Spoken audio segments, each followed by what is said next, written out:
Get others to do the work for you, but always take the credit. Judgment. Use the wisdom, knowledge, and legwork of other people to further your own cause. Not only will such assistance save you valuable time and energy, it will give you a godlike aura of efficiency and speed. In the end, your helpers will be forgotten, and you will be remembered. Never Do yourself what others can do for you. Transgression and observance of the law. In 1883, a young Serbian scientist named Nikola Tesla was working for the European division of the Continental Edison Company. He was a brilliant inventor, and Charles Batchelor, a plant manager and a personal friend of Thomas Edison, persuaded him he should seek his fortune in America, giving him a letter of introduction to Edison himself. So began a life of woe and tribulation that lasted until Tesla's death. When Tesla met Edison in New York, the famous inventor hired him on the spot. Tesla worked 18-hour days, finding ways to improve the primitive Edison dynamos. Finally, he offered to redesign them completely. To Edison, this seemed a monumental task that could last years without paying off. But he told Tesla, "There's $50,000 in it for you, if you can do it." Tesla labored day and night on the project, and after only a year, he produced a greatly improved version of the dynamo, complete with automatic controls. He went to Edison to break the good news and receive his $50,000. Edison was pleased with the improvement, for which he and his company would take credit. But when it came to the issue of the money, he told the young Serb, "Tesla, you don't understand our American humor," and offered a small raise instead. Tesla's obsession was to create an alternating current system, AC, of electricity. Edison believed in the direct current system, DC, and not only refused to support Tesla's research, but later did all he could to sabotage him. Tesla turned to the great Pittsburgh magnate George Westinghouse, who had started his own electricity company. Westinghouse completely funded Tesla's research and offered him a generous royalty agreement on future profits. The AC system Tesla developed is still the standard today, but after patents were filed in his name, other scientists came forward to take credit for the invention, claiming that they had laid the groundwork for him. His name was lost in the shuffle, and the public came to associate the invention with Westinghouse himself. A year later, Westinghouse was caught in a takeover bid from J. Pierpont Morgan, who made him rescind the generous royalty contract he had signed with Tesla. Westinghouse explained to the scientist that his company would not survive if it had to pay him his full royalties. He persuaded Tesla to accept a buyout of his patents for $216,000. A large sum, no doubt, but far less than the $12 million they were worth at the time.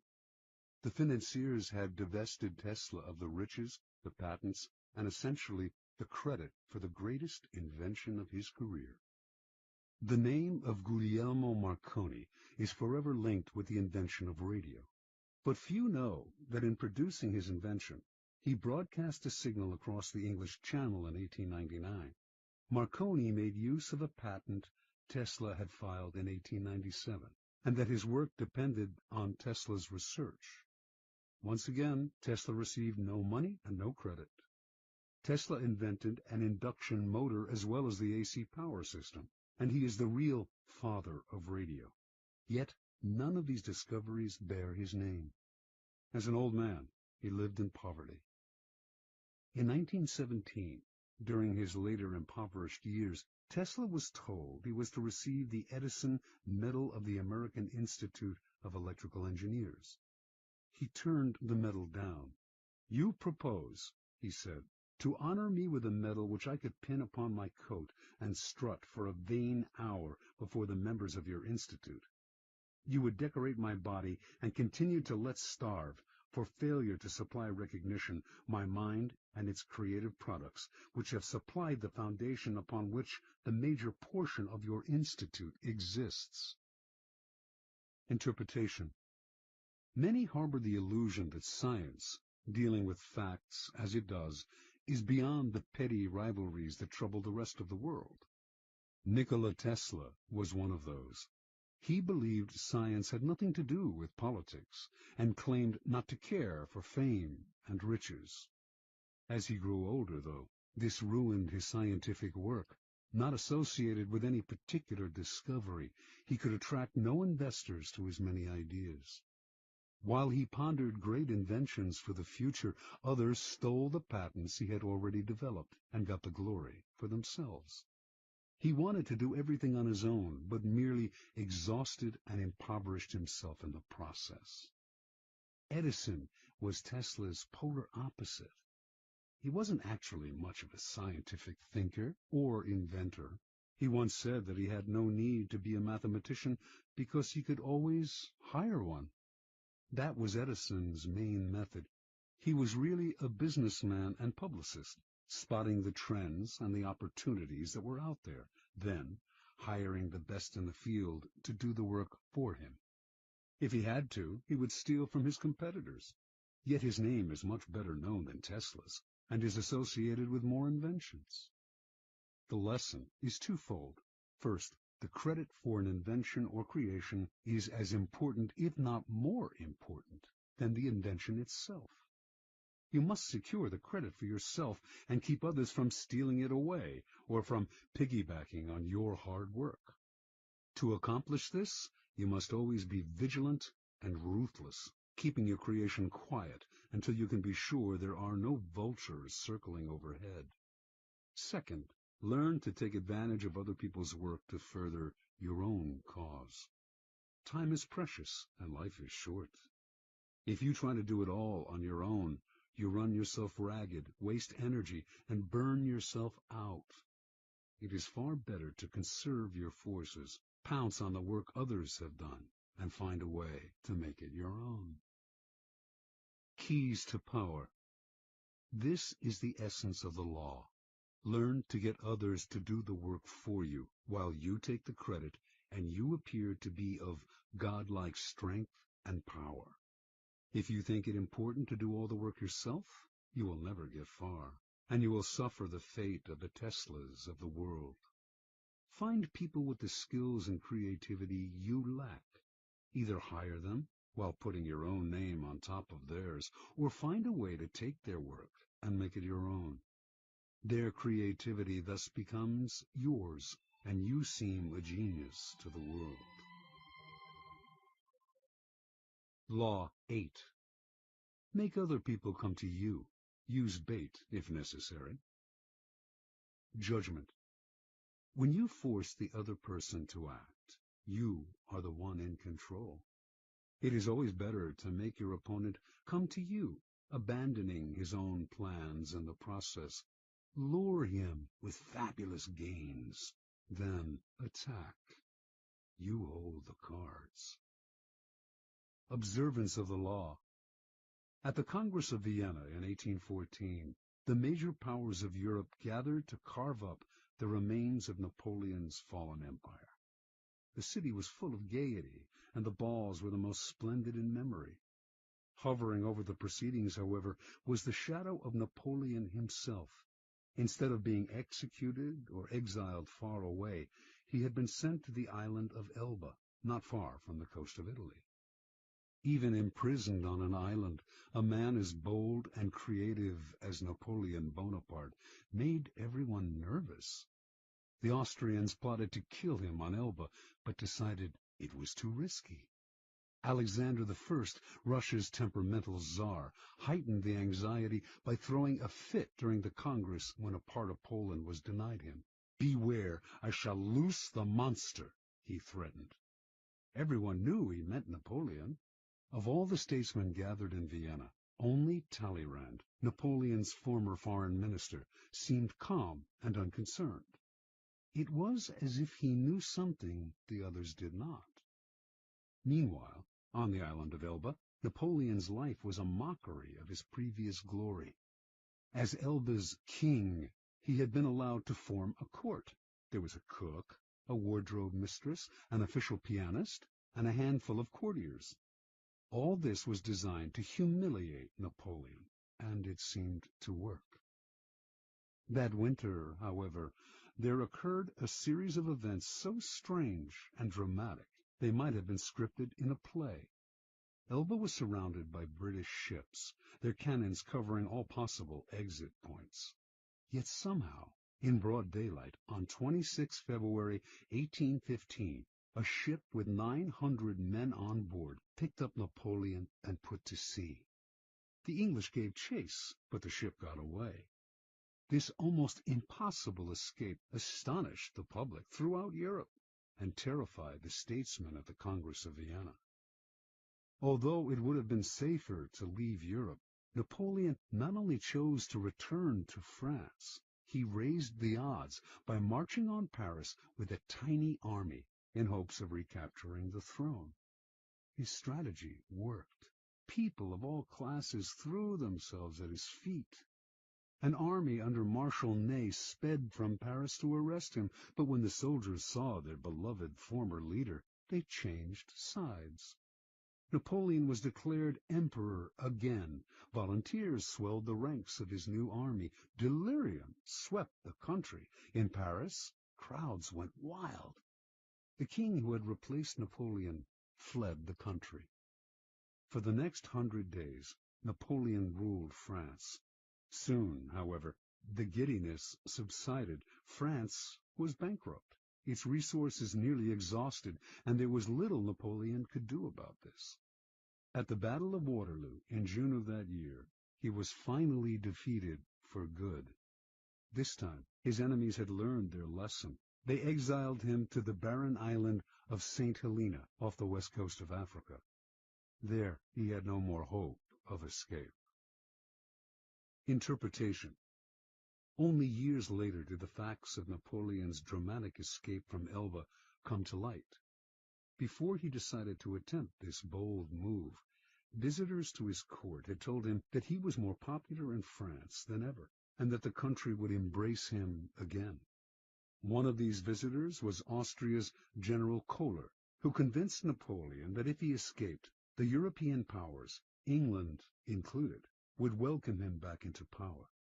Napoleon was tipped off that the English would let him go, and indeed his escape occurred in the middle of the afternoon, in full view of English spyglasses.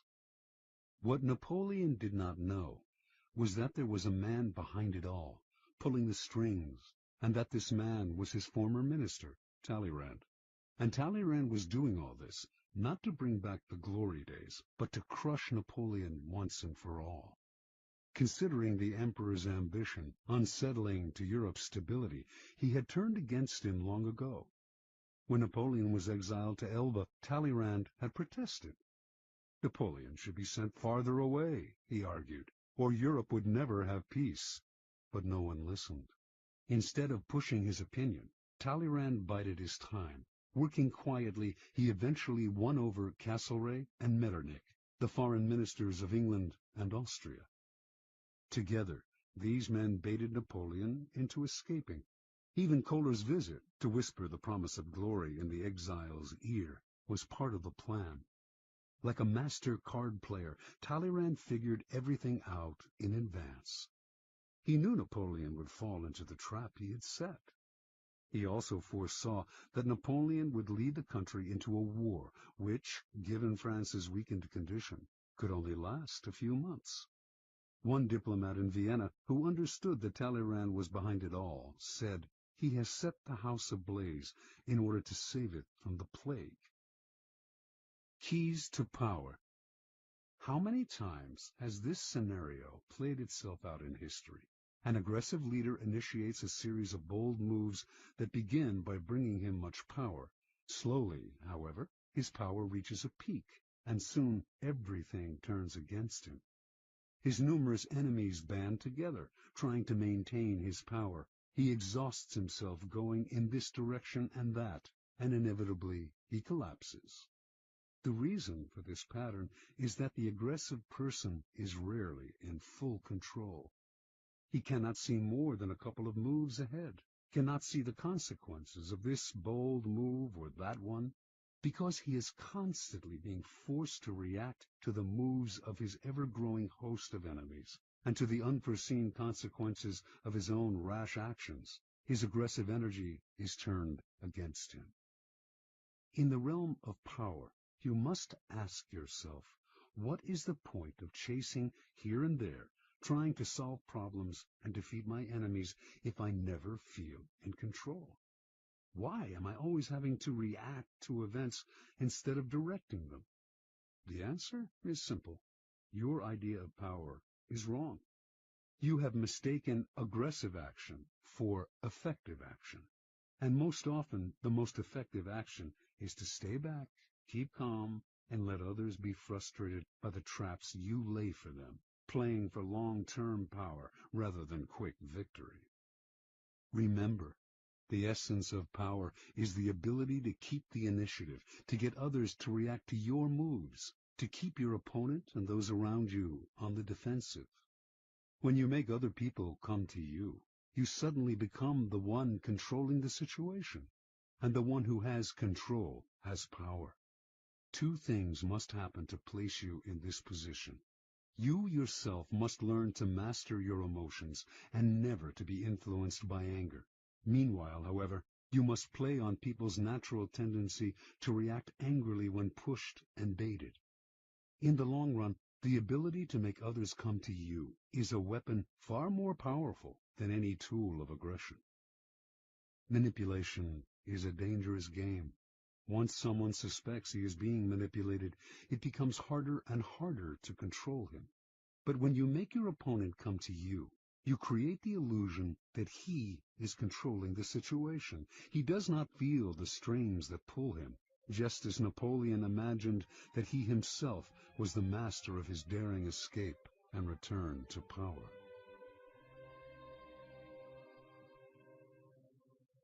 Law 9. Win through your actions, never through argument. Judgment. Any momentary triumph you think you have gained through argument is really a Pyrrhic victory. The resentment and ill will you stir up is stronger and lasts longer than any momentary change of opinion. It is much more powerful to get others to agree with you through your actions without saying a word. Demonstrate, do not explicate. Observance of the law. In 1502, in Florence, Italy, an enormous block of marble stood in the works department of the church of Santa Maria del Fiore. It had once been a magnificent piece of raw stone, but an unskilled sculptor had mistakenly bored a hole through it where there should have been a figure's legs, generally mutilating it. Piero Soderini, Florence's mayor, had contemplated trying to save the block by commissioning Leonardo da Vinci to work on it, or some other master, but had given up, since everyone agreed that the stone had been ruined. So, despite the money that had been wasted on it, it gathered dust in the dark halls of the church.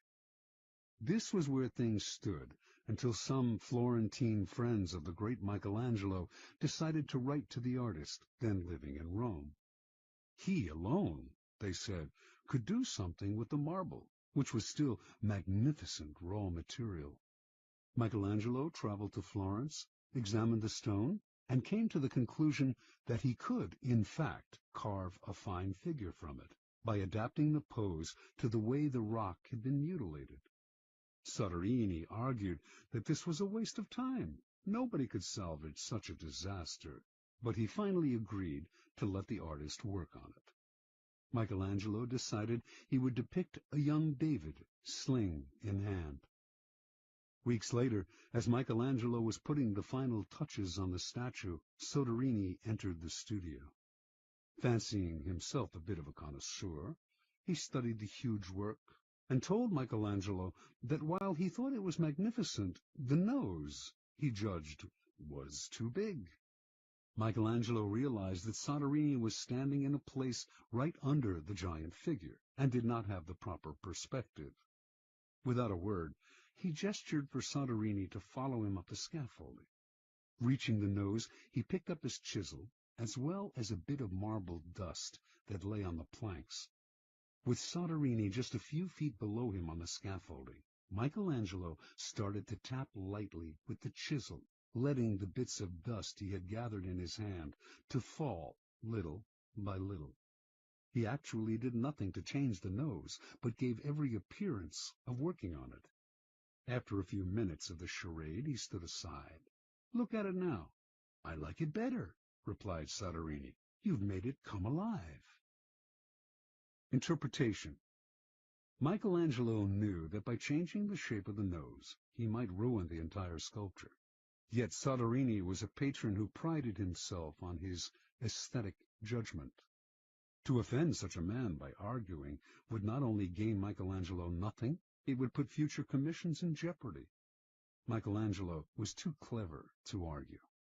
His solution was to change Soderini's perspective, literally bringing him closer to the nose, without making him realize that this was the cause of his misperception. Fortunately for posterity, Michelangelo found a way to keep the perfection of the statue intact, while, at the same time, making Soderini believe he had improved it.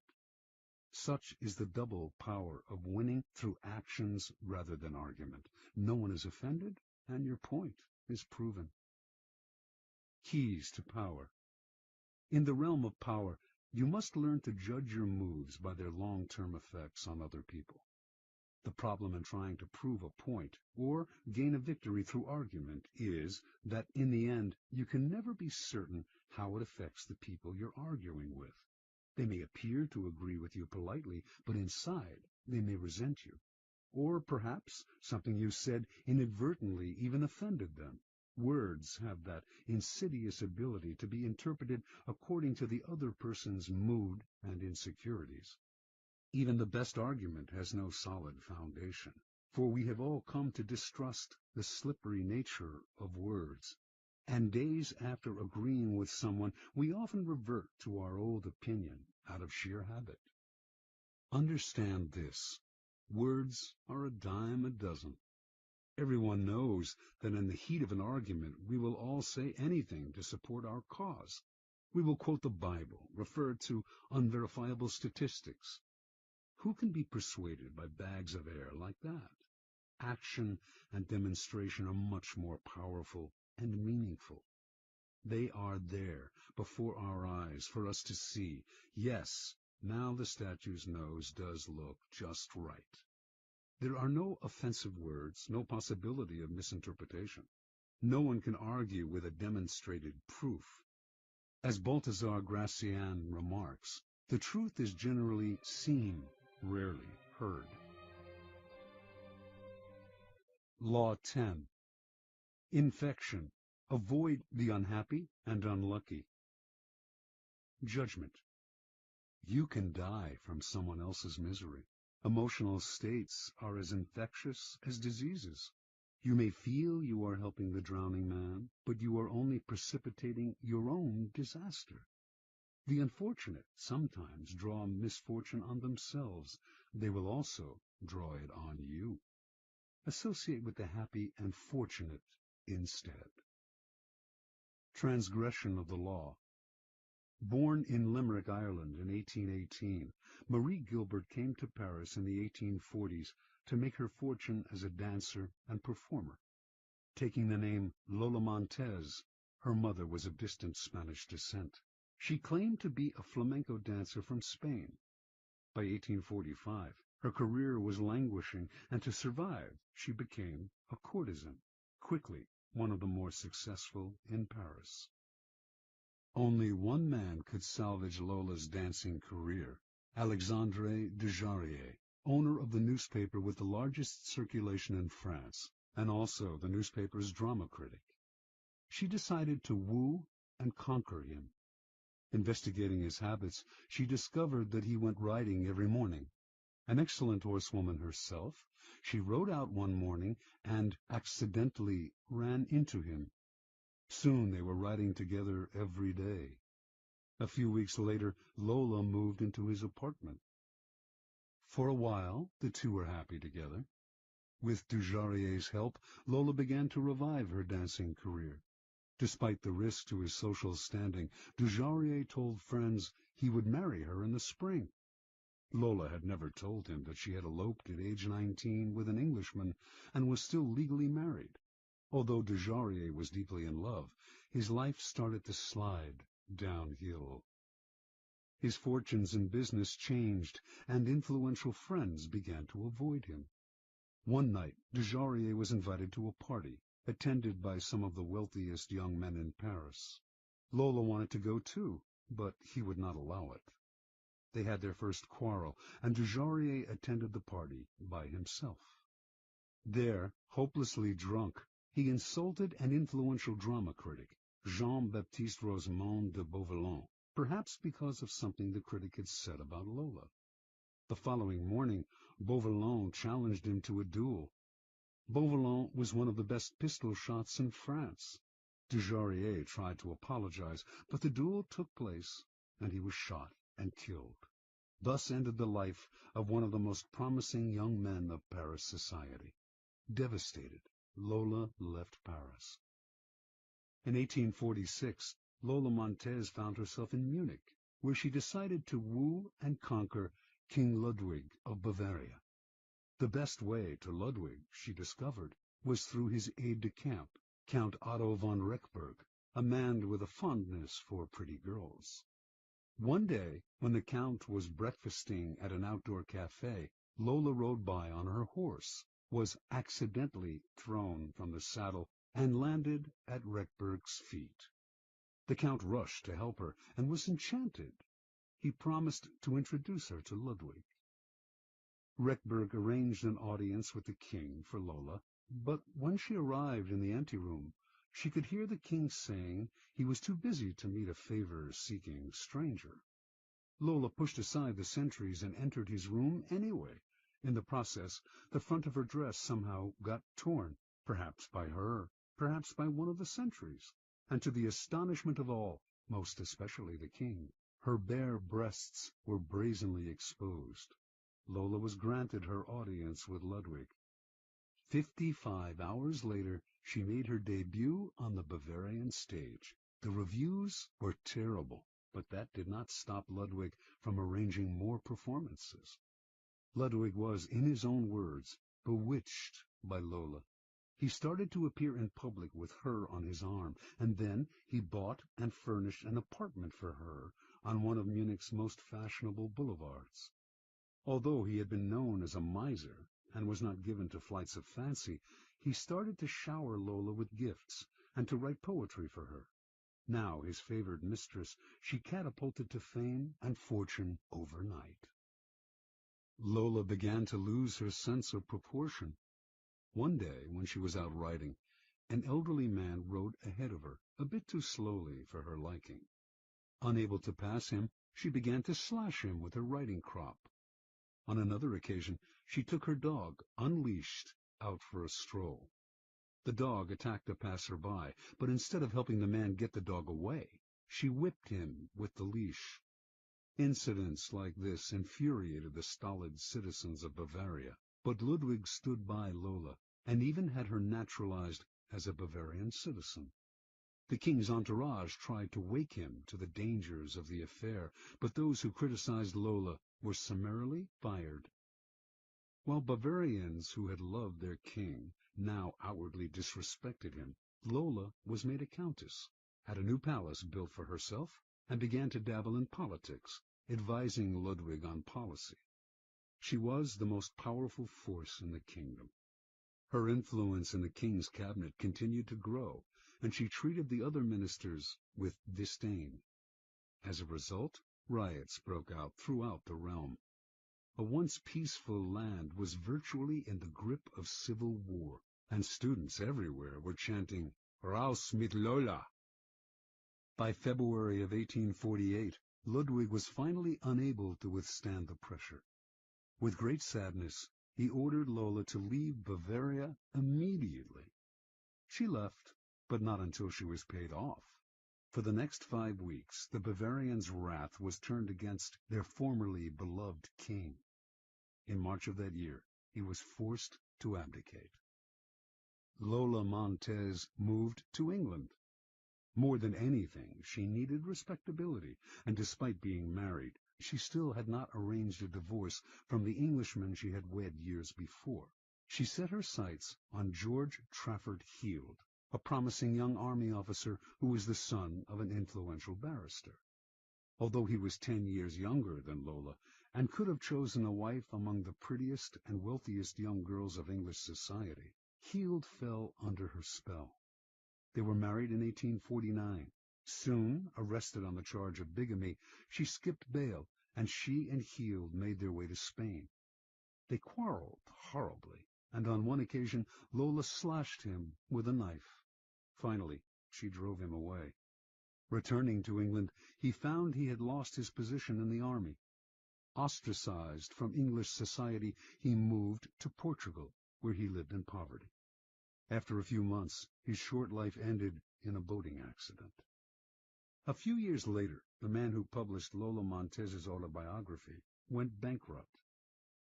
In 1853, Lola moved to California, where she met and married a man named Pat Hull. Their relationship was as stormy as all the others, and she left Hull for another man. He took to drink and fell into a deep depression that lasted until he died 4 years later, still a relatively young man. At the age of 41, Lola gave away her clothes and finery and turned to God. She toured America lecturing on religious topics, dressed in white and wearing a halo-like white headgear. She died 2 years later, in 1861. Interpretation. Lola Montez attracted men with her wiles, but her power over them went beyond the sexual. It was through the force of her character that she kept her lovers enthralled. Men were sucked into the maelstrom she churned up around her. They felt confused, upset, but the strength of the emotions she stirred also made them feel more alive. As is often the case with infection, the problems would only arise over time. Lola's inherent instability would begin to get under her lover's skin. They would find themselves drawn into her problems, but their emotional attachment to her would make them want to help her. This was the crucial point of the disease, for Lola Montez could not be helped. Her problems were too deep. Once the lover identified with them, he was lost. He would find himself embroiled in quarrels. The infection would spread to his family and friends, or, in the case of Ludwig, to an entire nation. You could spend a lifetime studying the pathology of infecting characters, but don't waste your time. Just learn the lesson. When you suspect you are in the presence of an infector, don't argue, don't try to help, don't pass the person on to your friends, or you will become enmeshed. Flee the infector's presence or suffer the consequences.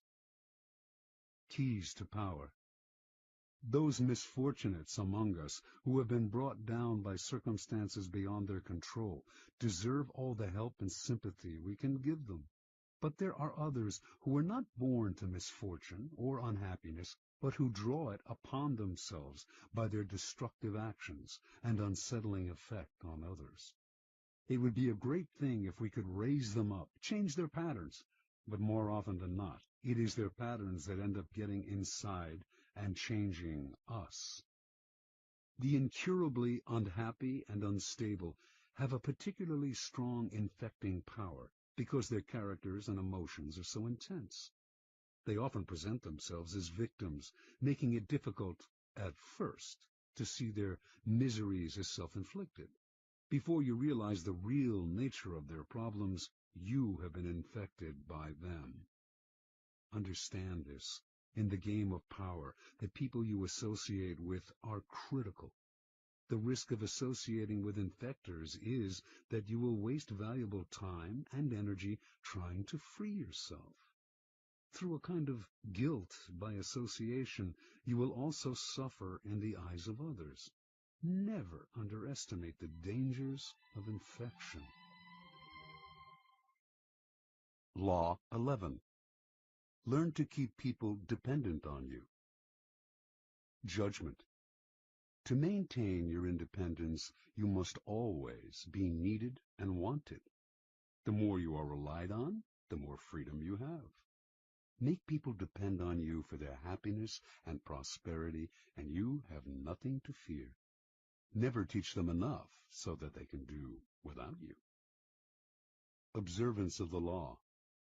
When Otto von Bismarck became a deputy in the Prussian parliament in 1847, he was 32 years old and without an ally or friend. Looking around him, he decided that the side to ally himself with was not the parliament's liberals or conservatives, not any particular minister, and certainly not the people. It was with the king, Frederick William IV. This was an odd choice, to say the least, for Frederick was at a low point of his power. A weak, indecisive man, he consistently gave in to the liberals in Parliament. In fact, he was spineless, and stood for much that Bismarck disliked personally and politically. Yet Bismarck courted Frederick night and day. When other deputies attacked the king for his many inept moves, only Bismarck stood by him. Finally, it all paid off. In 1851, Bismarck was made a minister in the king's cabinet. Now he went to work. Time and again, he forced the king's hand, getting him to build up the military, to stand up to the liberals, to do exactly as Bismarck wished.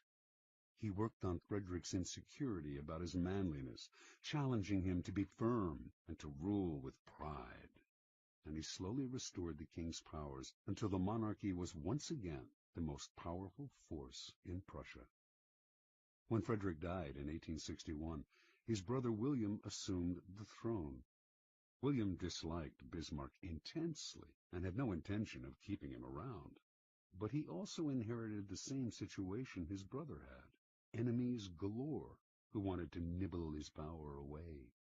He actually considered abdicating, feeling he lacked the strength to deal with this dangerous and precarious position. But Bismarck insinuated himself once again. He stood by the new king, gave him strength, and urged him into firm and decisive action. The king grew dependent on Bismarck's strong-arm tactics to keep his enemies at bay, and despite his antipathy toward the man, he soon made him his prime minister. The two quarreled often over policy. Bismarck was much more conservative, but the king understood his own dependency. Whenever the prime minister threatened to resign, the king gave in to him, time after time. It was, in fact, Bismarck who set state policy. Years later, Bismarck's actions as Prussia's prime minister led the various German states to be united into one country. Now, Bismarck finagled the king into letting himself be crowned Emperor of Germany. Yet it was really Bismarck who had reached the heights of power. As right-hand man to the emperor, and as imperial chancellor and knighted prince, he pulled all the levers. Interpretation. Most young and ambitious politicians looking out on the political landscape of 1840s Germany would have tried to build a power base among those with the most power. Bismarck saw different. Joining forces with the powerful can be foolish. They will swallow you up. No one will come to depend on you if they are already strong. If you are ambitious, it is much wiser to seek out masters with whom you can create a relationship of dependency. You become their strength, their intelligence, their spine. What power you hold. If they got rid of you, the whole edifice would collapse. Necessity rules the world. People rarely act unless compelled to. If you create no need for yourself, then you will be done away with at first opportunity. If, on the other hand, you understand the laws of power and make others depend on you for their welfare, if you can counteract their weakness with your own iron and blood, in Bismarck's phrase, then you will survive your masters as Bismarck did. You will have all the benefits of power without the thorns that come from being a master. Keys to power. The ultimate power is the power to get people to do as you wish. When you can do this without having to force people or hurt them, when they willingly grant you what you desire, then your power is untouchable. The best way to achieve this position is to create a relationship of dependence. The master requires your services. He is weak or unable to function without you. You have enmeshed yourself in his work so deeply that doing away with you would bring him great difficulty, or at least would mean valuable time lost in training another to replace you. Once such a relationship is established, you have the upper hand, the leverage to make the master do as you wish. It is the classic case of the man behind the throne, the servant of the king who actually controls the king. Do not be one of the many who mistakenly believe that the ultimate form of power is independence. Power involves a relationship between people. You will always need others as allies, pawns, or even as weak masters who serve as your front. The completely independent man would live in a cabin in the woods. He would have the freedom to come and go as he pleased, but he would have no power. The best you can hope for is that others will grow so dependent on you that you enjoy a kind of reverse independence. Their need for you frees you. One last warning. Do not imagine that your master's dependence on you will make him love you. In fact, he may resent and fear you. But as Machiavelli said, it is better to be feared than loved. Fear you can control. Love? Never. Depending on an emotion as subtle and changeable as love or friendship will only make you insecure. Better to have others depend on you out of fear of the consequences of losing you than out of love of your company.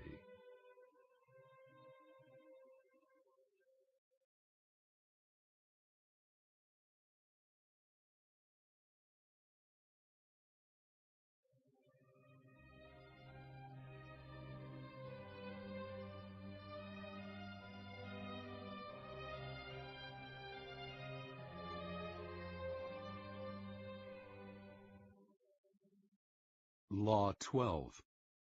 Use selective honesty and generosity to disarm your victim. Judgment.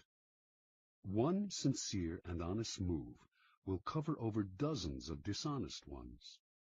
Open-hearted gestures of honesty and generosity bring down the guard of even the most suspicious people. Once your selective honesty opens a hole in their armor, you can deceive and manipulate them at will. A timely gift, a Trojan horse, will serve the same purpose. Observance of the law. Sometime in 1926, a tall, dapperly dressed man paid a visit to Al Capone, the most feared gangster of his time. Speaking with an elegant continental accent, the man introduced himself as Count Victor Lustig. He promised that if Capone gave him $50,000, he could double it.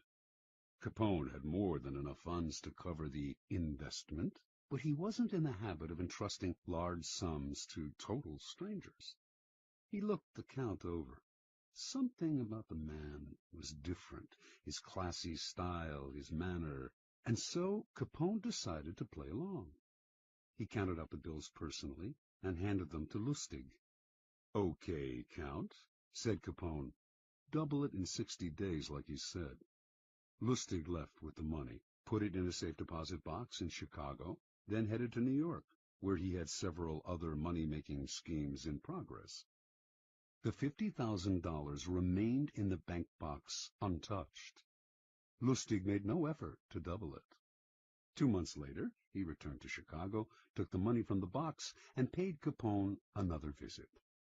He looked at the gangster's stony-faced bodyguards, smiled apologetically, and said, "Please accept my profound regrets, Mr. Capone. I'm sorry to report that the plan failed. I failed." Capone slowly stood up. He glowered at Lustig, debating which part of the river to throw him in, but the Count reached into his coat pocket, withdrew the $50,000, and placed it on the desk. "Here, sir, is your money, to the penny. Again, my sincere apologies. This is most embarrassing. Things didn't work out the way I thought they would. I would have loved to have doubled your money for you, and for myself. Lord knows I need it, but the plan just didn't materialize." Capone sagged back into his chair, confused. "I know you're a con man, Count," said Capone. "I knew it the moment you walked in here. I expected either $100,000 or nothing. But this, getting my money back, Well, again, my apologies, Mr. Capone, said Lustig, as he picked up his hat and began to leave. My God, you're honest, yelled Capone. If you're on the spot, here's 5 to help you along. He counted out 5 $1,000 bills out of the $50,000. The Count seemed stunned, bowed deeply, mumbled his thanks, and left, taking the money. The $5,000 was what Lustig had been after all along. Interpretation. Count Victor Lustig, a man who spoke several languages and prided himself on his refinement and culture, was one of the great con artists of modern times. He was known for his audacity, his fearlessness, and, most important, his knowledge of human psychology. He could size up a man in minutes, discovering his weaknesses, and he had radar for suckers. Lustig knew that most men build up defenses against crooks and other troublemakers. The con artist's job is to bring those defenses down. One sure way to do this is through an act of apparent sincerity and honesty. Who will distrust a person literally caught in the act of being honest? Lustig used selective honesty many times, but with Capone he went a step further. No normal con man would have dared such a con. He would have chosen his suckers for their meekness, for that look about them that says they will take their medicine without complaint. Con Capone, and you would spend the rest of your life, whatever remained of it, afraid. But Lustig understood that a man like Capone spends his life mistrusting others. No one around him is honest or generous, and being so much in the company of wolves is exhausting, even depressing. A man like Capone yearns to be the recipient of an honest or generous gesture, to feel that not everyone has an angle or is out to rob him. Lustig's act of selective honesty disarmed Capone because it was so unexpected. A con artist loves conflicting emotions like these, since the person caught up in them is so easily distracted and deceived. Do not shy away from practicing this law on the Capones of the world. With a well-timed gesture of honesty or generosity, you will have the most brutal and cynical beast in the kingdom eating out of your hand. Keys to power. The essence of deception is distraction. Distracting the people you want to deceive gives you the time and space to do something they won't notice. An act of kindness, generosity, or honesty is the most powerful form of distraction because it disarms other people's suspicions. It turns them into children, eagerly lapping up any kind of affectionate gesture. In ancient China, this was called giving before you take. The giving makes it hard for the other person to notice the taking. It is a device with infinite practical uses. Brazenly taking something from someone is dangerous, even for the powerful. The victim will plot revenge. It is also dangerous simply to ask for what you need, no matter how politely. Unless the other person sees some gain for themselves, they may come to resent your neediness. Learn to give before you take. It softens the ground, takes the bite out of a future request, or simply creates a distraction. And the giving can take many forms: an actual gift, a generous act, a kind favor, an honest admission, whatever it takes. Selective honesty is best employed on your first encounter with someone. We are all creatures of habit, and our first impressions last a long time. If someone believes you are honest at the start of your relationship, it takes a lot to convince them otherwise. This gives you room to maneuver. A single act of honesty is often not enough. What is required is a reputation for honesty built on a series of acts. But these can be quite inconsequential. Once this reputation is established, as with first impression, it is hard to shake. Selective kindness should also be part of your arsenal of deception. Selective kindness will often break down even the most stubborn foe. Aiming right for the heart, it corrodes the will to fight back. Remember, by playing on people's emotions, calculated acts of kindness can turn a Capone into a gullible child. As with any emotional approach, the tactic must be practiced with caution. If people see through it, their disappointed feelings of gratitude and warmth will become the most violent hatred and distrust. Unless you can make the gesture seem sincere and heartfelt, do not play with fire. Law 13. When asking for help, appeal to people's self-interest, never to their mercy or gratitude. Judgment. If you need to turn to an ally for help, do not bother to remind him of your past assistance and good deeds. He will find a way to ignore you. Instead, uncover something in your request or in your alliance with him that will benefit him and emphasize it out of all proportion. He will respond enthusiastically when he sees something to be gained for himself. Observance of the law. In 433 BC, just before the Peloponnesian War, the island of Corcyra, later called Corfu, and the Greek city-state of Corinth stood on the brink of conflict. Both sides sent ambassadors to Athens to try to win over the Athenians to their side. The stakes were high, since whoever had Athens on his side was sure to win, and whoever won the war would certainly give the defeated side no mercy. Corcyra spoke first. Its ambassador began by admitting that the island had never helped Athens before, and in fact had allied itself with Athens' enemies. There were no ties of friendship or gratitude between Corcyra and Athens. Yes, the ambassador admitted, he had come to Athens now out of fear and concern for Corcyra's safety.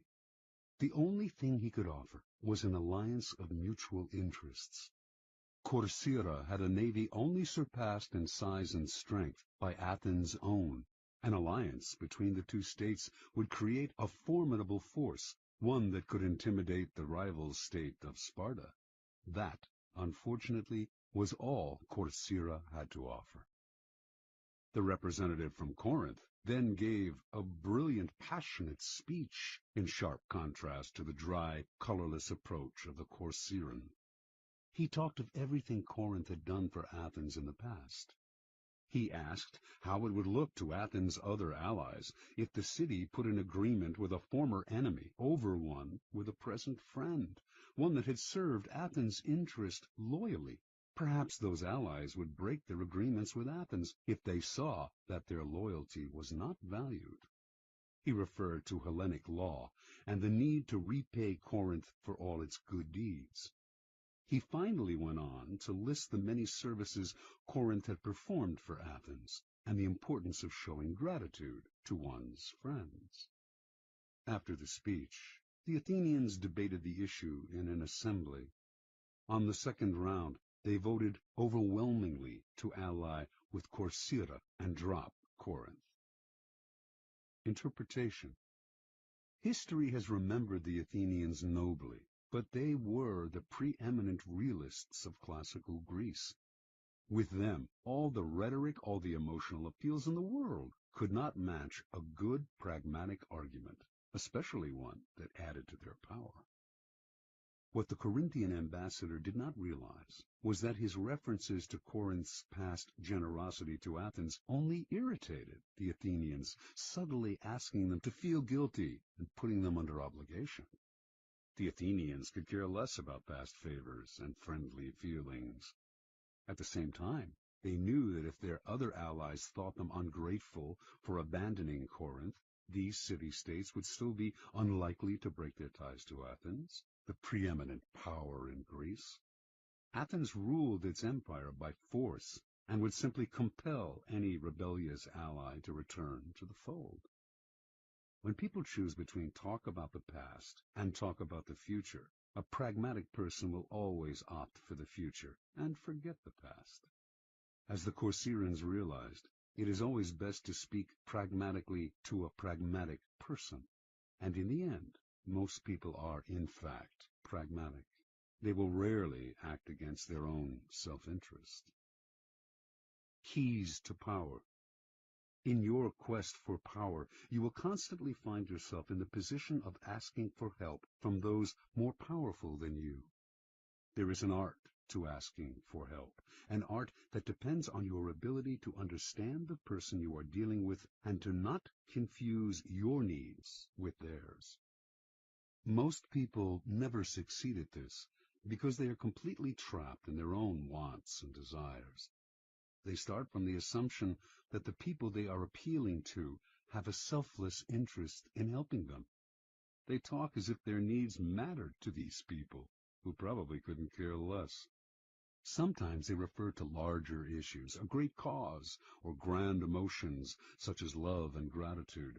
They go for the big picture when simple, everyday realities would have much more appeal.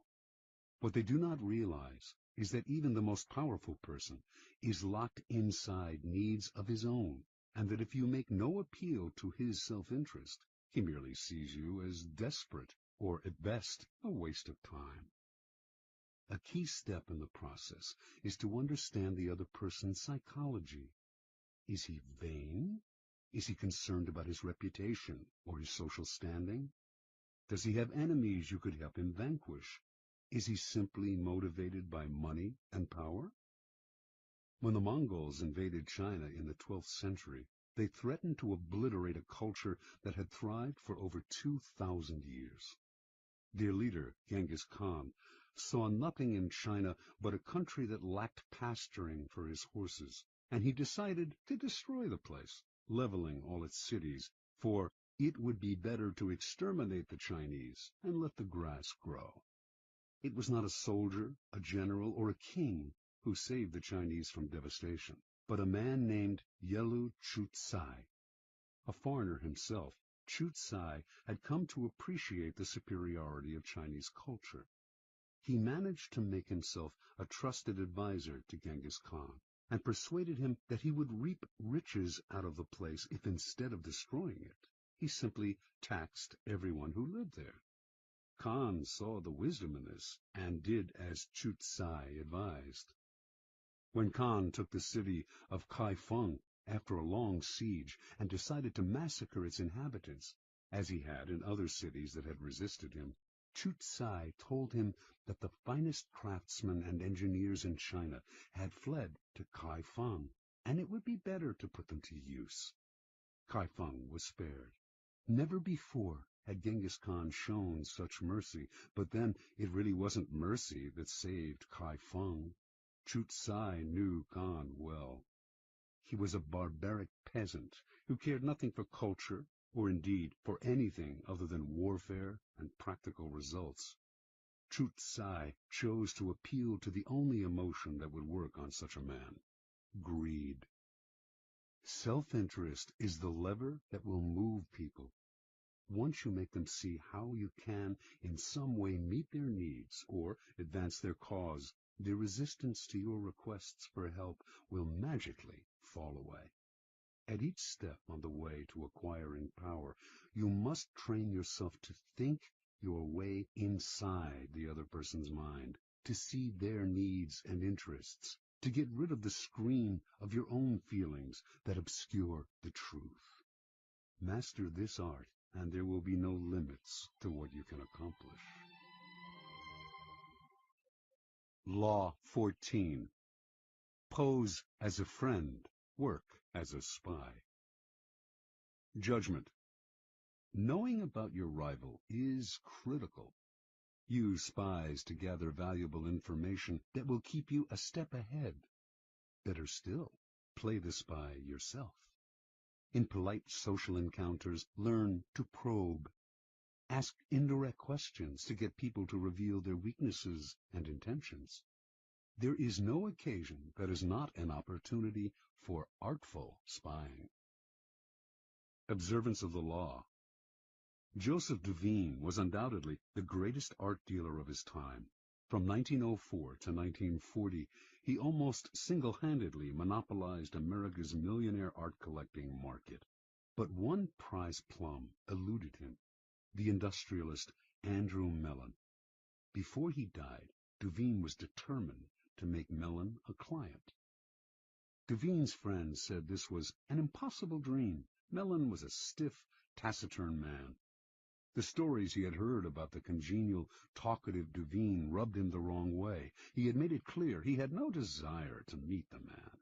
Yet Duveen told his doubting friends, "Not only will Mellon buy from me, but he will buy only from me."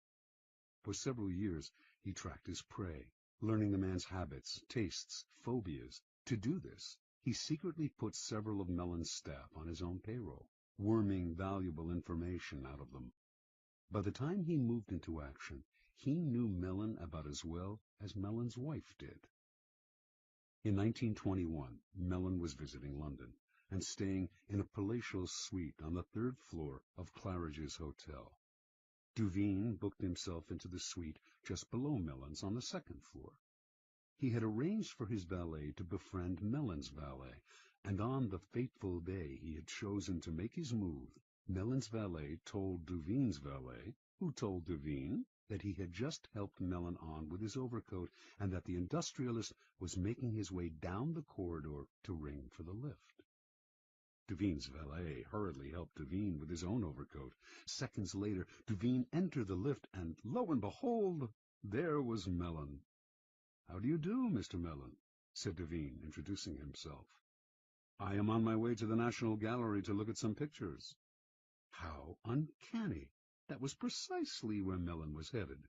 And so Duveen was able to accompany his prey to the one location that would ensure his success. He knew Mellon's taste, inside and out, and while the two men wandered through the museum, he dazzled the magnate with his knowledge. Once again, quite uncannily, they seemed to have remarkably similar tastes. Mellon was pleasantly surprised. This wasn't the Duveen he had expected. The man was charming and agreeable, and clearly had exquisite taste. When they returned to New York, Mellon visited Duveen's exclusive gallery and fell in love with the collection. Everything, surprisingly enough, seemed to be precisely the kind of work he wanted to collect. For the rest of his life, he was Duveen's best and most generous client. Interpretation. A man as ambitious and competitive as Joseph Duveen left nothing to chance. What's the point of winging it, or just hoping you may be able to charm this or that client? It's like shooting ducks blindfolded. Arm yourself with a little knowledge, and your aim improves. Mellon was the most spectacular of Duveen's catches, but he spied on many a millionaire. By secretly putting members of his clients' household staffs on his own payroll, he would gain constant access to valuable information about their master's comings and goings, changes in taste, and other such tidbits of information that would put him a step ahead. A rival of Duveen's, who wanted to make Henry Frick a client, noticed that whenever he visited this wealthy New Yorker, Duveen was there before him, as if he had a sixth sense. To other dealers, Duveen seemed to be everywhere, and to know everything before they did. His powers discouraged and disheartened them, until many simply gave up going after the wealthy clients who could make a dealer rich. Such is the power of artful spying. It makes you seem all-powerful, clairvoyant. Your knowledge of your mark can also make you seem charming. So well can you anticipate their desires. No one sees the source of your power, and what they cannot see, they cannot fight.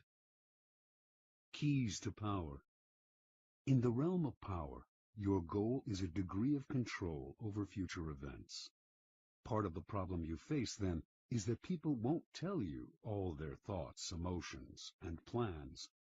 Carefully controlling what they say, they keep the most critical parts of their character hidden, their weaknesses, ulterior motives, obsessions. The result is that you cannot predict their moves and are constantly in the dark. The trick is to find a way to probe them, to find out their secrets and hidden intentions without letting them know what you are up to. This is not as difficult as you might think. A friendly front will let you secretly gather information on friends and enemies alike. Let others consult the horoscope or read tarot cards. You have more concrete means of seeing into the future. The most common way of spying is to use other people, as Devine did. The method is simple, powerful, but risky. You will certainly gather information, but you have little control over the people who are doing the work. Perhaps they will ineptly reveal your spying, or even secretly turn against you. It is far better to be the spy yourself, to pose as a friend while secretly gathering information. During social gatherings and innocuous encounters, pay attention. This is when people's guards are down. By suppressing your own personality, you can make them reveal things. The brilliance of the maneuver is that they will mistake your interest in them for friendship, so that you not only learn, you make allies. Nevertheless, you should practice this tactic with caution and care. If people begin to suspect you are worming secrets out of them under the cover of conversation, they will strictly avoid you.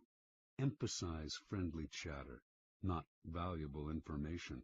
Your search for gems of information cannot be too obvious, or your probing questions will reveal more about yourself and your intentions than about the information you hope to find. A trick to try in spying comes from La Rochefoucauld, who wrote, "Sincerity is found in very few men, and is often the cleverest of ruses. One is sincere in order to draw out the confidence and secrets of the other." By pretending to bare your heart to another person, in other words, you make them more likely to reveal their own secrets. Give them a false confession, and they will give you a real one. Another trick was identified by the philosopher Arthur Schopenhauer, who suggested vehemently contradicting people you're in conversation with as a way of irritating them, stirring them up so that they lose some of the control over their words. In their emotional reaction, they will reveal all kinds of truths about themselves, truths you can later use against them. Another method of indirect spying is to test people, to lay little traps that make them reveal things about themselves. Khosroes II, a notoriously clever 7th century king of the Persians, had many ways of seeing through his subjects without raising suspicion. If he noticed, for instance, that two of his courtiers had become particularly friendly, he would call one of them aside and say he had information that the other was a traitor and would soon be killed. The king would tell the courtier he trusted him more than anyone and that he must keep this information secret. Then he would watch the two men carefully.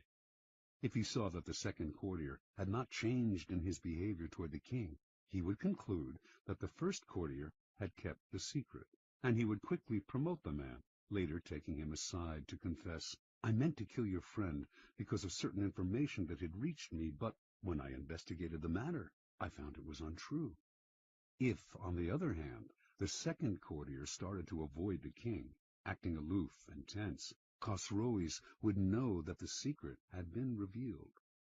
He would ban the second courtier from his court, letting him know that the whole business had only been a test, but that even though the man had done nothing wrong, he could no longer trust him.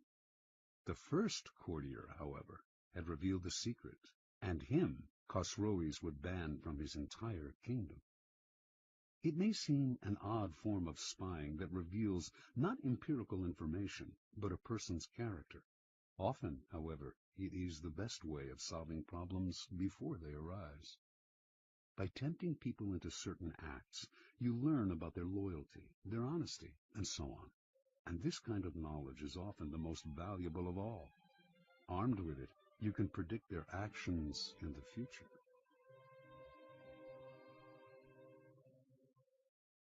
Law 15.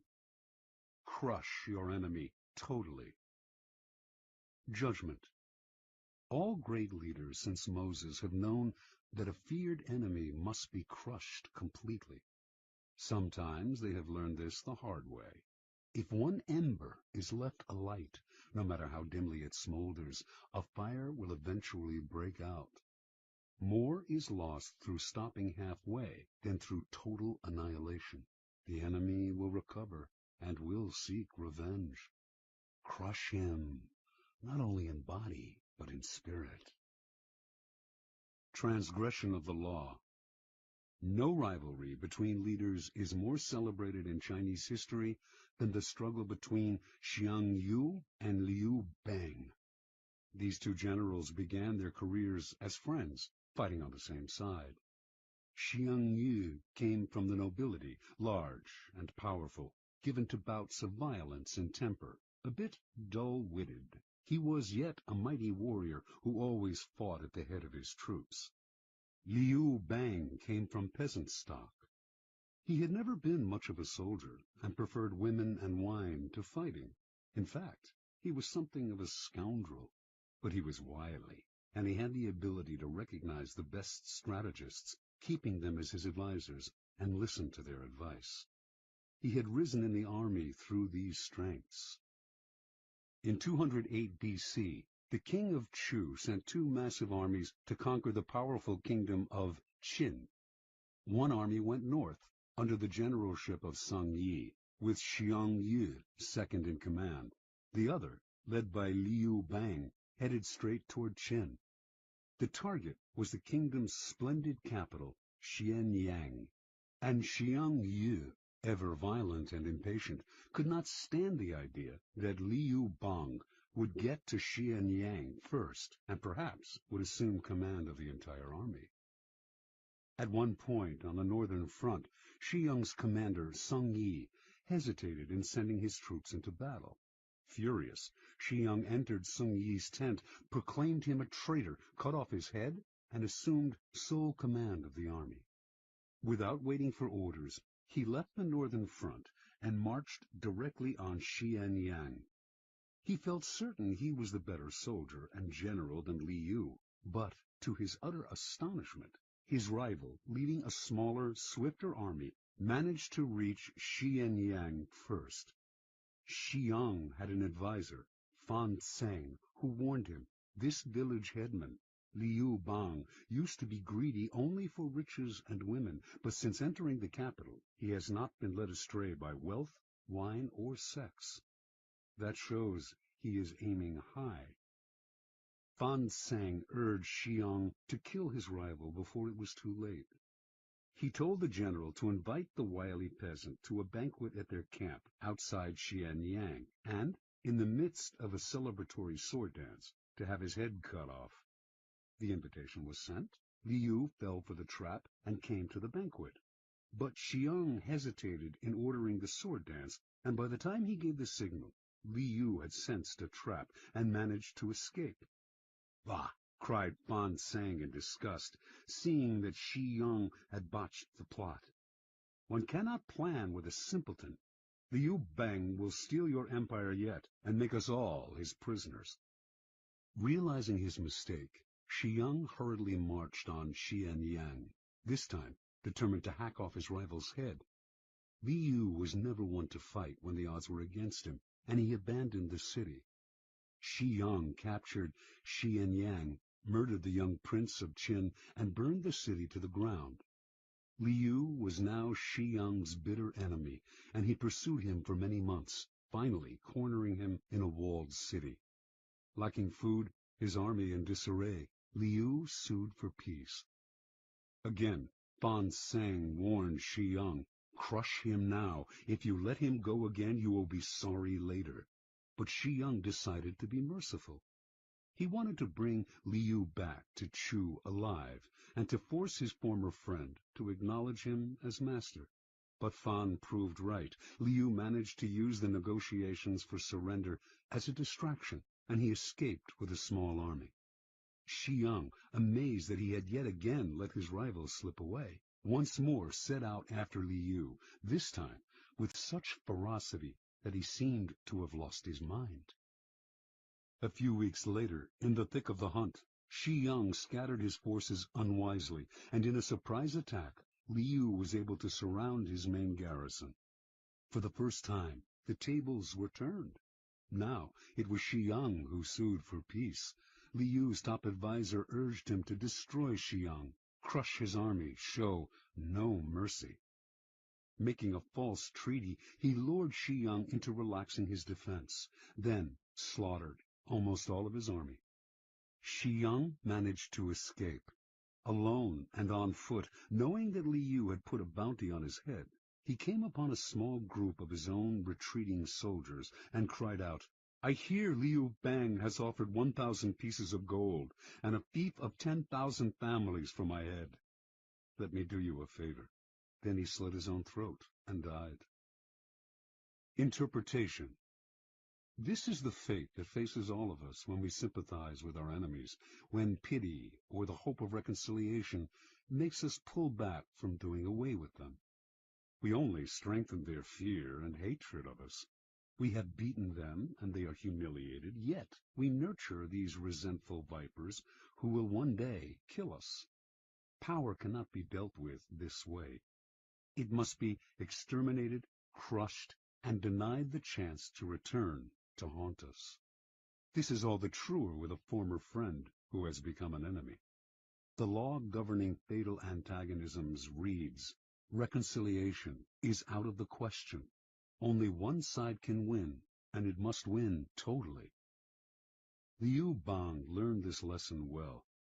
After defeating Xiang Yu, this son of a farmer went on to become supreme commander of the armies of Chu.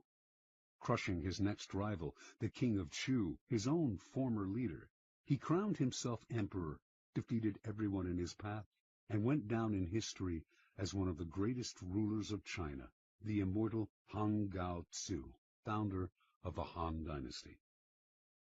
Keys to power.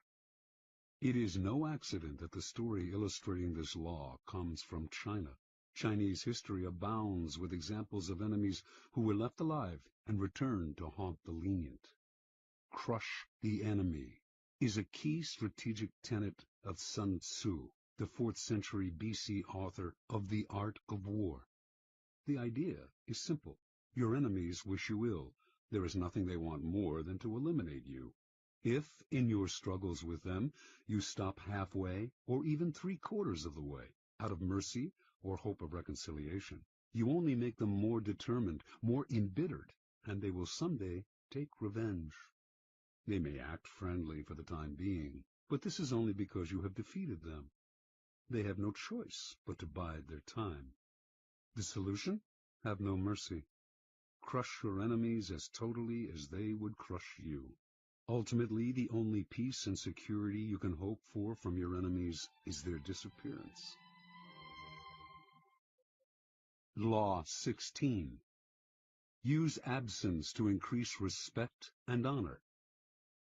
Judgment. Too much circulation makes the price go down. The more you are seen and heard from, the more common you appear. If you are already established in a group, temporary withdrawal from it will make you more talked about, even more admired. You must learn when to leave, create value through scarcity. Observance of the law. For many centuries, the Assyrians ruled Upper Asia with an iron fist. In the 8th century BC, however, the people of Media, now northwestern Iran, revolted against them and finally broke free. Now the Medes had to establish a new government. Determined to avoid any form of despotism, they refused to give ultimate power to any one man or to establish a monarchy. Without a leader, however, the country soon fell into chaos and fractured into small kingdoms with village fighting against village. In one such village lived a man named Deioces, who began to make a name for himself for fair dealing and the ability to settle disputes. He did this so successfully, in fact, that soon any legal conflict in the area was brought to him, and his power increased. Throughout the land, the law had fallen into disrepute. The judges were corrupt, and no one entrusted their cases to the courts anymore, resorting to violence instead. When news spread of Deioces' wisdom, incorruptibility, and unshakable impartiality, Median villages far and wide turned to him to settle all manner of cases. Soon he became the sole arbiter of justice in the land. At the height of his power, Deioces suddenly decided he had had enough. He would no longer sit in the chair of judgment, would hear no more suits, settle no more disputes between brother and brother, village and village. Complaining that he was spending so much time dealing with other people's problems that he had neglected his own affairs, he retired. The country once again descended into chaos. With the sudden withdrawal of a powerful arbiter like Deioces, crime increased, and contempt for the law was never greater. The Medes held a meeting of all the villages to decide how to get out of their predicament. "We cannot continue to live in this country under these conditions," said one tribal leader. "Let us appoint one of our number to rule, so that we can live under orderly government rather than losing our homes altogether in the present chaos." And so, despite all that the Medes had suffered under the Assyrian despotism, they decided to set up a monarchy and name a king. And the man they most wanted to rule, of course, was the fair-minded Deioces. He was hard to convince, for he wanted nothing more to do with the village's infighting and bickering. But the Medes begged and pleaded. Without him, the country had descended into a state of lawlessness. Deioces finally agreed. Yet he also imposed conditions. An enormous palace was to be constructed for him. He was to be provided with bodyguards, and a capital city was to be built from which he could rule. All of this was done, and Deioces settled into his palace. In the center of the capital, the palace was surrounded by walls and completely inaccessible to ordinary people. Deioces then established the terms of his rule. Admission to his presence was forbidden. Communication with the king was only possible through messengers. No one in the royal court could see him more than once a week, and then only by permission. Deioces ruled for 53 years, extended the Median Empire, and established the foundation for what would later be the Persian Empire, under his great-great-grandson Cyrus. During Deioces' reign, the people's respect for him gradually turned into a form of worship. He was not a mere mortal, they believed, but the son of a god. Interpretation. Deioces was a man of great ambition. He determined early on that the country needed a strong ruler and that he was the man for the job. In a land plagued with anarchy, the most powerful man is the judge and arbiter, so Deioces began his career by making his reputation as a man of impeccable fairness. At the height of his power as a judge, however, Deioces realized the truth of the law of absence and presence. By serving so many clients, he had become too noticeable, too available, and had lost the respect he had earlier enjoyed. People were taking his services for granted. The only way to regain the veneration and power he wanted was to withdraw completely and let the Medes taste what life was like without him. As he expected, they came begging for him to rule. Once Deioces had discovered the truth of this law, he carried it to its ultimate realization. In the palace his people had built for him, none could see him, except a few courtiers, and those only rarely. As Herodotus wrote, there was a risk that if they saw him habitually, it might lead to jealousy and resentment, and plots would follow. But if nobody saw him, the legend would grow that he was a being of a different order from mere men. Keys to power. Everything in the world depends on absence and presence. A strong presence will draw power and attention to you. You shine more brightly than those around you. But a point is inevitably reached where too much presence creates the opposite effect. The more you are seen and heard from, the more your value degrades. You become a habit. No matter how hard you try to be different, subtly, without your knowing why, people respect you less and less. At the right moment, you must learn to withdraw yourself before they unconsciously push you away. It is a game of hide and seek.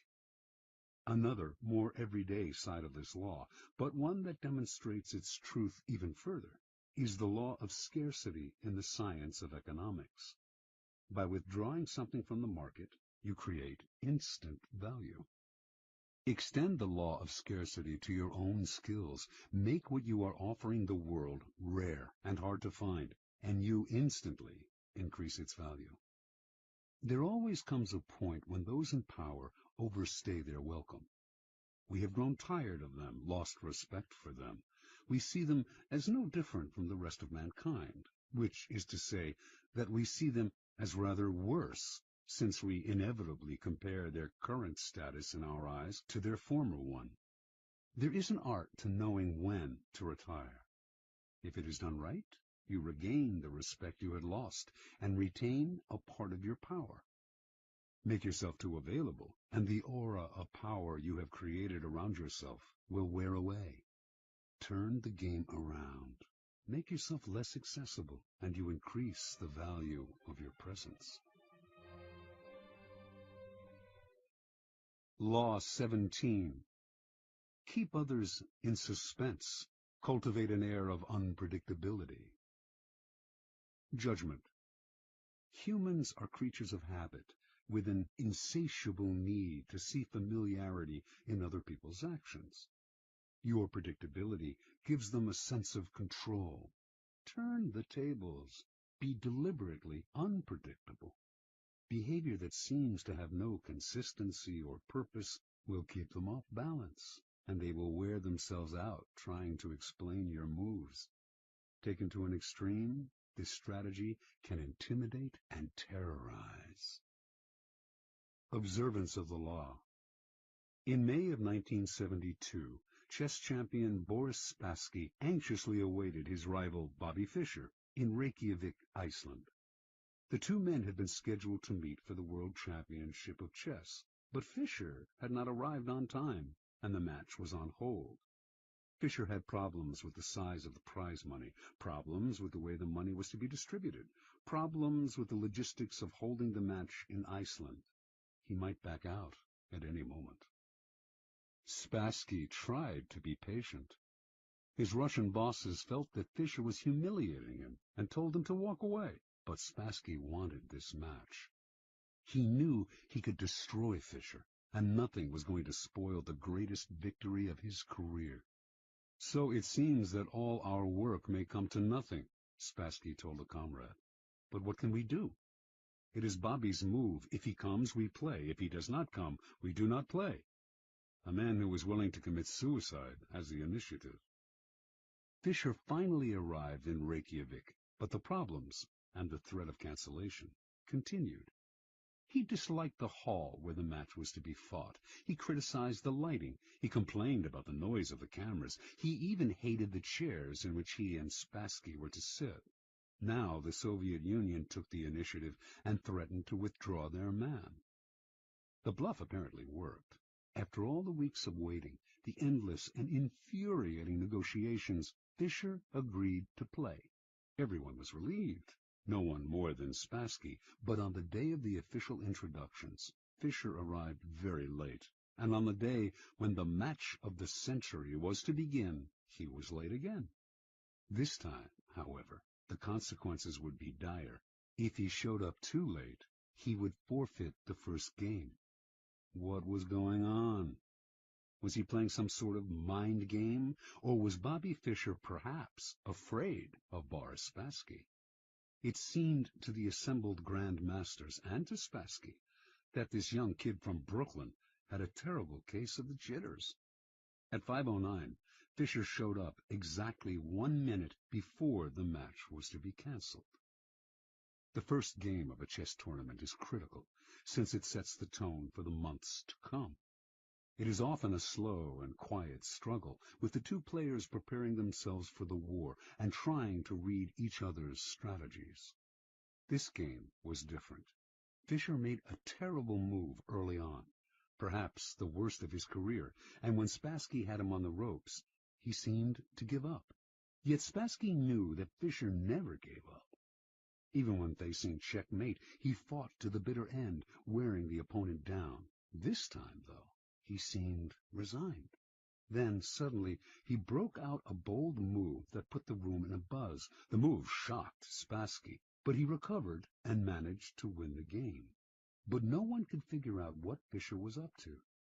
Had he lost deliberately? Or was he rattled, unsettled, even as some thought, insane?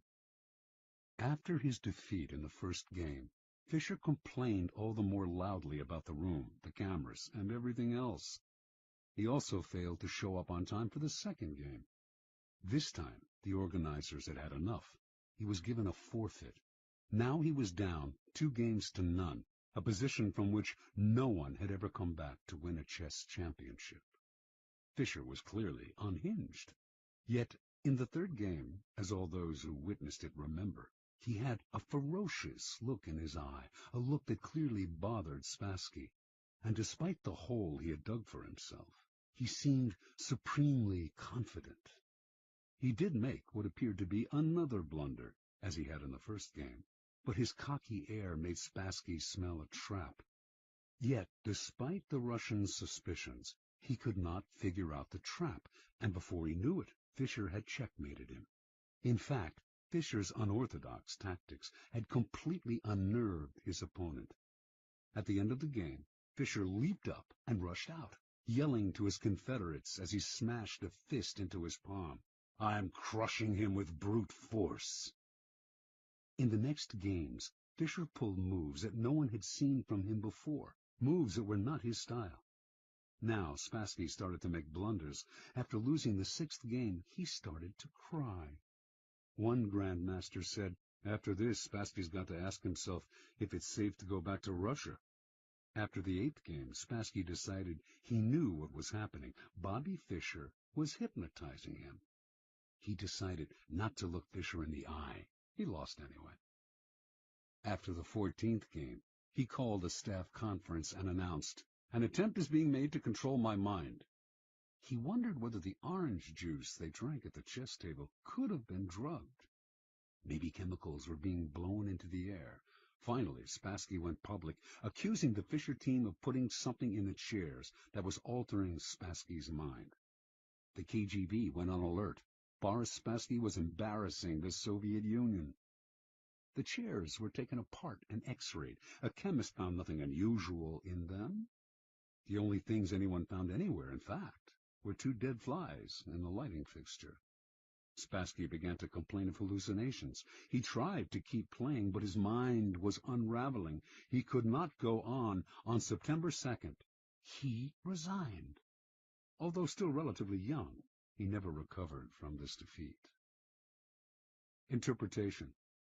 In previous games between Fischer and Spassky, Fischer had not fared well. Spassky had an uncanny ability to read his opponent's strategy and use it against him. Adaptable and patient, he would build attacks that would defeat not in 7 moves, but in 70. He defeated Fischer every time they played, because he saw much further ahead, and because he was a brilliant psychologist who never lost control. One master said, "He doesn't just look for the best move, he looks for the move that will disturb the man he is playing." Fischer, however, finally understood that this was one of the keys to Spassky's success. He played on your predictability, defeated you at your own game. Everything Fischer did for the championship match was an attempt to put the initiative on his side and to keep Spassky off balance. Clearly, the endless waiting had an effect on Spassky's psyche. Most powerful of all, though, were Fischer's deliberate blunders and his appearance of having no clear strategy. In fact, he was doing everything he could to scramble his old patterns, even if it meant losing the first match and forfeiting the second. Spassky was known for his sang-froid and level-headedness, but for the first time in his life, he could not figure out his opponent. He slowly melted down, until at the end, he was the one who seemed insane. Chess contains the concentrated essence of life. First, because to win, you have to be supremely patient and far-seeing. And second, because the game is built on patterns, whole sequences of moves that have been played before and will be played again with slight alterations in any one match. Your opponent analyzes the patterns you are playing and uses them to try to foresee your moves. Allowing him nothing predictable to base his strategy on gives you a big advantage. In chess, as in life, When people cannot figure out what you are doing, they are kept in a state of terror, waiting, uncertain, confused. Keys to power. Nothing is more terrifying than the sudden and unpredictable. That is why we are so frightened by earthquakes and tornadoes. We do not know when they will strike. After one has occurred, we wait in terror for the next one. To a lesser degree, this is the effect that unpredictable human behavior has on us. Animals behave in set patterns, which is why we are able to hunt and kill them. Only man has the capacity consciously to alter his behavior, to improvise and overcome the weight of routine and habit.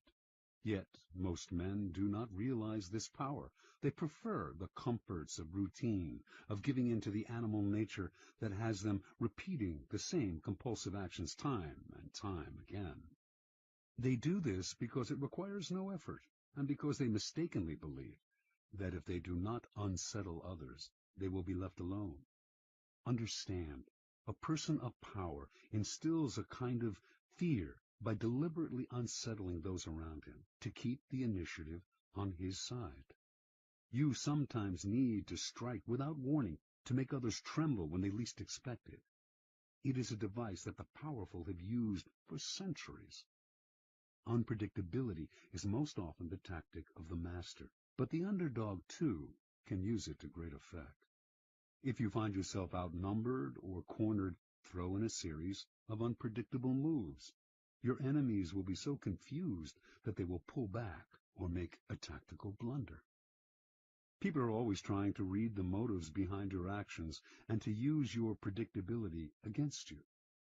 Throw in a completely inexplicable move, and you put them on the defensive. Because they do not understand you, they are unnerved, and in such a state you can easily intimidate them. Unpredictability is not only a weapon of terror. Scrambling your patterns on a day-to-day basis will cause a stir around you and stimulate interest. People will talk about you, ascribe motives and explanations that have nothing to do with the truth, but that keep you constantly in their minds. In the end, the more capricious you appear, the more respect you will garner.